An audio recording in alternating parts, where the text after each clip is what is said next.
Liza Araneta Marcos at pinagsasabi na ang pagbalik niya ay dahil nga dun sa investigasyon na yon. Well, alam niyo naman yan, alam ang maganda sa Amerika, kahit sino ka kapag nagkaroon ng investigasyon, lalabas at lalabas ang resulta. At ang tanong, bakit hindi pa natin malaman kay Liza Araneta Marcos ano ba ang kanyang naging partisipasyon dito sa pagkamatay ni Paulo Tantoco? Huwag niyang sabihin na wala siyang responsibilidad na i-inform ang publiko. Bakit? Anong ginagawa niya nung pagkamatay ni Paulo Tantoco na namatay dahil nga sa overdose ng cocaine?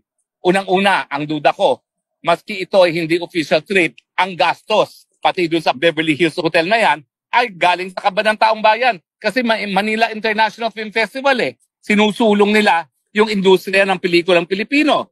So, chances are, tayo nagbayad.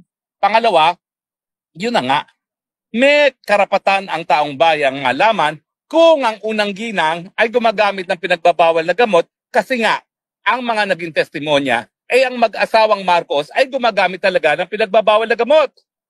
Siyempre, mas importante ng issue yung kay Marcos Jr. at sa pagiging bangag. Kasi alam natin, pag bangag ka, wala ka sa tamang pag-iisip, walang mabuting mangyayari sa iyong administrasyon.